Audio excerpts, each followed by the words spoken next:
மேற்கு ஆப்பிரிக்க நாடான மாலி இப்போ ஒரு மிகப்பெரிய நெருக்கடியில் சிக்கியிருக்கு. குறிப்பா அந்த நாட்டில் சனிக்கிழமை நடந்த ஒரு தாக்குதல்ல பாதுகாப்பு அமைச்சர், அதாவது டிஃபென்ஸ் மினிஸ்டர் சாடியோ கமரா அவர்கள் கொல்லப்பட்டிருக்கார் என்பதை மாலியோட அரசாங்கம் தரப்புல இந்த ஆபீஸ்ல அனௌன்ஸ் பண்ணி இருக்காங்க. ஒரு நாட்டோட டிஃபென்ஸ் மினிஸ்டருக்கு இந்த நிலைமையானா அங்கே இருக்கிற மற்ற மக்களோட பாதுகாப்பு எந்த அளவுக்கு உறுதித்தன்மையா இருக்கின்ற கேள்விகள் தான் பல மத்தியில் அனுப்பியிருக்கு. இந்த சம்பவத்துக்கு அப்புறம் மாலி ராணுவம் நாடு முழுக்க கையெழுத்தை அறிவிச்சிருக்காங்க. பல இடங்கள்ல ஊரடங்கு உத்தரவானது போடப்பட்டிருக்கின்ற செய்தியும் வெளியே வந்திருக்கு.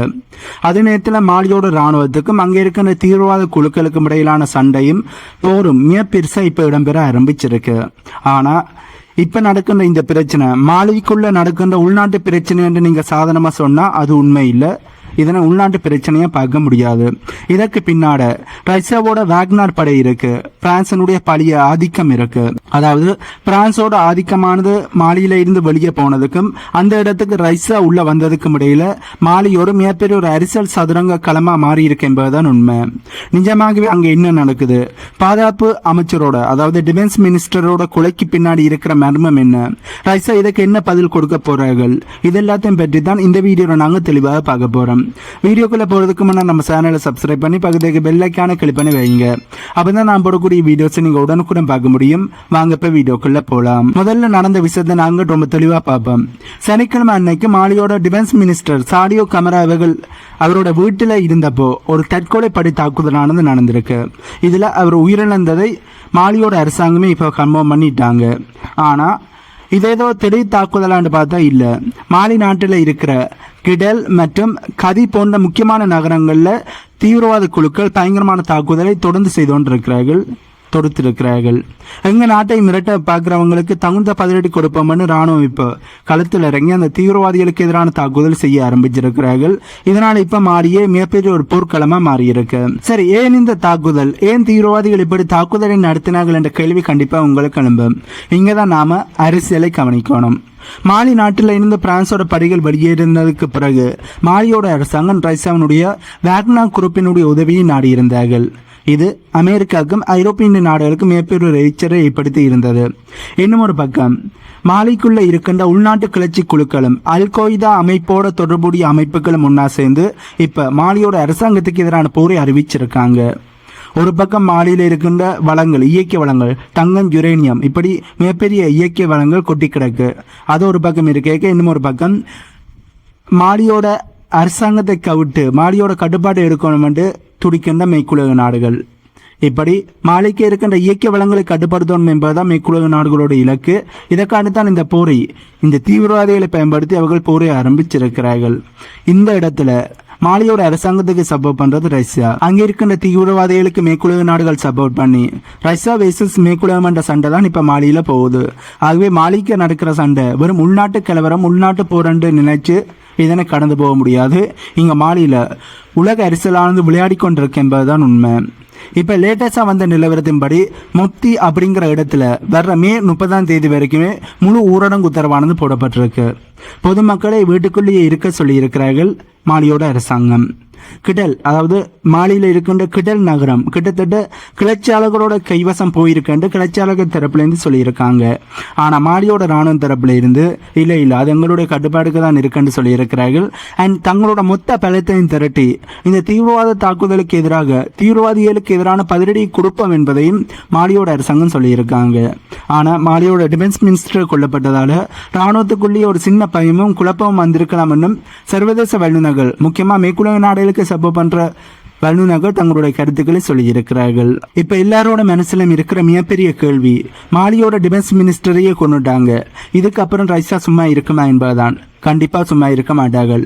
ஏனென்றா ஆப்பிரிக்காவில் ரஷ்யா கால் பதிக்கிறதுக்கு மாலிதான் மெயின் கேட் மாதிரி இருந்தார்கள். அந்த கேட்டியே இப்ப கிளர்ச்சி குழுக்கள் தட்டி இருக்காங்க.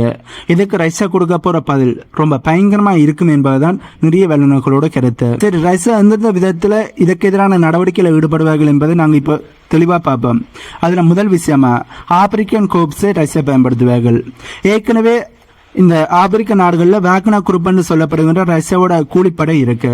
இப்ப டிஃபென்ஸ் மினிஸ்டரோட கொலைக்கு அப்புறம் ரஷ்யா இன்னும் அதிகமான ஆயிரக்கணக்கான வீரர்களை மாலிக்குள்ள இறக்க போறாங்க. இந்த வீரர்கள் சாதாரணமா சண்டை போட மாட்டார்கள். தீவிரவாதிகள் எங்க ஒளிஞ்சிருந்தாலும் தேடி பிடிச்சு வேட்டையாடுறதான் இவர்களோட ஸ்டைல். ஆகவே முதல்ல ரஷ்யா செய்ய போற நடவடிக்கை ஆப்பிரிக்கன் கோப்ஸை அதிகமாக மாலிக்குள்ள குவிக்கிறது. இரண்டாவதா ஏர் பவரை பயன்படுத்துறது, அதாவது வான்வழி வேட்டையை நடத்துறது. தீவிரவாதிகள் இப்ப கிடல் நகரத்தை பிடிச்சிருக்கலாம், ஆனா ரஷ்யா கிட்ட இருக்கிற அதிநவீனமான போர் ஹெலிகாப்டர்களும் ட்ரோன்களும் மேலே இருந்து தாக்குதலை நடத்த ஆரம்பிச்சா தப்பிச்சு ஓடுறது ரொம்பவே கஷ்டம். ரஷ்யா தன்னோட வான்வழி பலத்தை மொத்தமா இப்ப மாலி பக்கம் திருப்ப போகுது என்பதுதான் நிறைய வல்லுநர்களோட கருத்து. மூணாவதா பொலிட்டிக்கல் கண்ட்ரோல ரஷ்யா எடுக்க பார்ப்பார்கள். இப்ப மாலியோட டிஃபென்ஸ் மினிஸ்டராக இருந்த சாடியோ கமராவர்கள் கொல்லப்பட்டிருக்கார். இந்த சாடியோ கமராவர்கள் ரஷ்யாவுக்கு ரொம்ப விசுவாசமா இருந்தவர். அதர் போனது ரஷ்யாவுக்கு மிகப்பெரிய ஒரு இழப்பா இருந்தாலும் இப்போ அந்த இடத்துக்கு தங்களுக்கு சாதகமா இருக்கிற இன்னும் ஒரு அதிகாரியை ரஷ்யா கொண்டு வருவார்கள். இதன் மூலமா மாலி ராணுவத்தை முழுசா ரஷ்யா தன்னோட கண்ட்ரோல்ல வச்சிருக்க பார்க்கும் என்பதுதான் நிறைய வல்லுநர்களோட கருத்து. நான்காவதா ரஷ்யா பழி வாங்குவார்கள், அதாவது டார்கெட்டை குறி வச்சு ஸ்ட்ரைக்கே பண்ணுவார்கள். யார் இந்த தாக்குதலை நடத்தினாங்களோ அந்த தீவிரவாத குழுவோட தலைவர்களை தேடி தேடி அழிக்கிறது தான் ரஷ்யாவோட அடுத்த பிளானா இருக்கும்.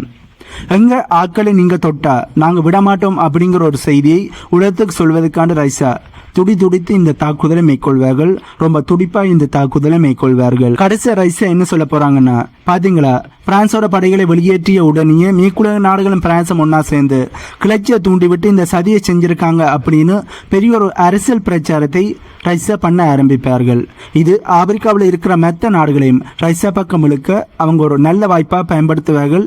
இது ஒரு நல்ல வாய்ப்பா அமையும் என்பதுதான் நிறைய வல்லுநர்களோட கருத்து. சுருக்கமா சொல்ல போனா மாலி போர் இனிமே தான் சூடுபிடிக்கவே போகுது.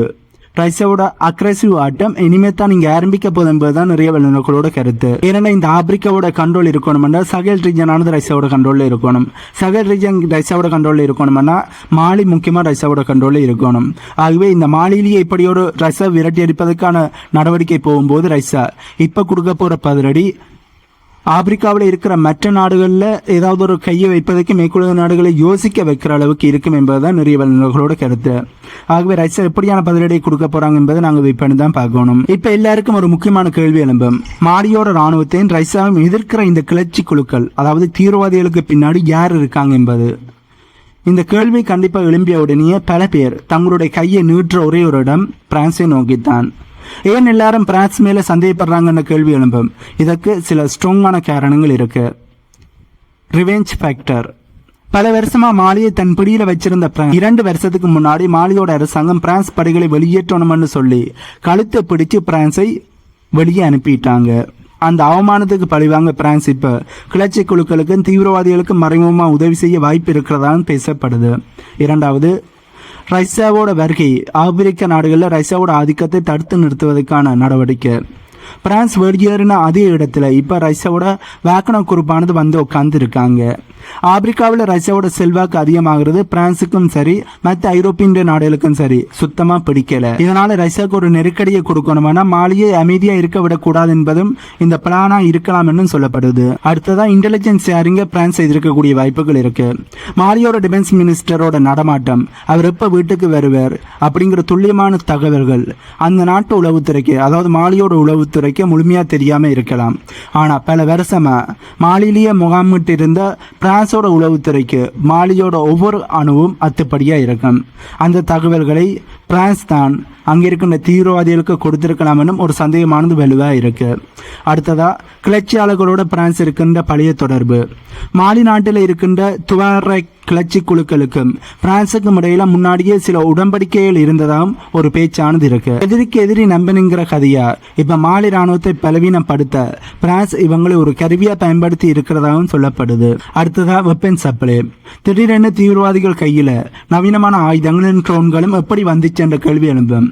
முறையான நிதி ஆதாரம் இல்லாத இந்த குழுக்களுக்கு பின்னாடி ஏதோ ஒரு மிகப்பெரிய ஒரு நாடு இருக்கு, அது பிரான்ஸாகத்தான் இருக்கும் என்பதுதான் மாலி அரசாங்கம் பலமுறை ஐநா சபையிலே குற்றம் சாட்டி இருக்கிற விஷயமா இருக்கு.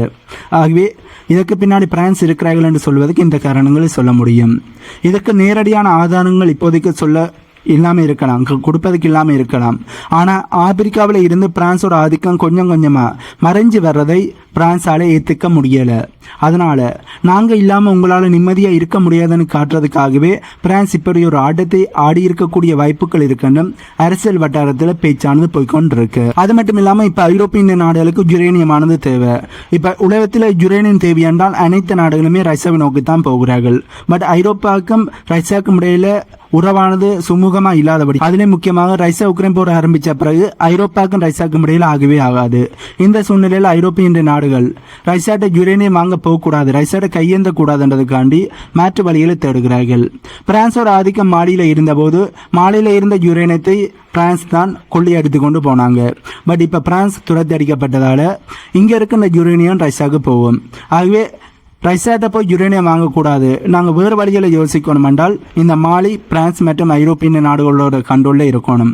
அதுக்காண்டி மறுபடியும் கண்ட்ரோலை பிடிப்பதுக்காண்டியும் மாலியில் இருக்கின்ற தீவிரவாதிகளுக்கு தேவையான ஆயுத உதவியிலையும் பண சப்போர்ட்டையும் கொடுத்து பிரான்ஸை இப்படி ஒரு தீவிரவாத தாக்குதல் நடத்தி இருக்கக்கூடிய வாய்ப்புகள் தான் 100க்கு 99% இருக்கு என்பதுதான் நிறைய வல்லுநர்களோட கருத்து. சரி, இப்போ மாலி நாட்டில் நடக்கிற இந்த விஷயம் வெறும் ஒரு நாட்டோட பிரச்சனையான்னு பார்த்தா இல்லை, இது ஆப்பிரிக்கா முழுக்க ஒரு மாற்றத்தை ஏற்படுத்த போகுது.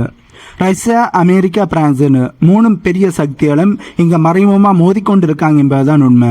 இதனால பாதிக்கப்படுறது என்னவோ அந்த நாட்டில் இருக்கிற சாதாரணமான மக்கள் தான். இந்த போர் எங்க போய் முடிய போகுது? மாலி அரசாங்கம் தன்னையே தற்பாதுகாத்து கொள்ளுமா, அல்லது தீவிரவாதிகள் மாலியோட அரசாங்கத்தை வீழ்த்தி மாலியை தங்களோட கட்டுப்பாட்டுக்கு எடுப்பார்களா? இதை பற்றி உங்களுடைய கருத்துக்களை மறக்காமல் கீழே கமெண்ட்ல சொல்லுங்க. பட் என்ன பொறுத்தவரை ரஷ்யா அவ்வளவு ஈஸியாக மாலியை தங்களுடைய கையிலேருந்து விட்டு போக விட மாட்டார்கள். கண்டிப்பாக மாலிக்கான சப்போர்ட்டை கொடுப்பார்கள் என்பதுதான் என்னுடைய தனிப்பட்ட கருத்து. ஆகவே இந்த வீடியோவில் நான் சொன்ன தகவல்கள் உங்களுக்கு புதிதாக இருந்திருக்குமென்னு நம்புகிறேன். இந்த தகவல்கள் உங்களுக்கு புதிதாக இருந்தால் இந்த வீடியோக்கு லைக் பண்ணி நம்ம சேனலை சப்ஸ்கிரைப் பண்ணி பக்கத்துக்கு பெல் ஐக்கான கிளிக் பண்ணி வைங்க. அப்போ தான் நான் போடக்கூடிய வீடியோஸை நீங்கள் உடனுக்குடன் பார்க்க முடியும். இன்னும் ஒரு புதிதான தகவல்கள் உள்ளடங்கிய புதிய வீடியோவில் உங்களை நான் மீட் பண்ணுறேன்.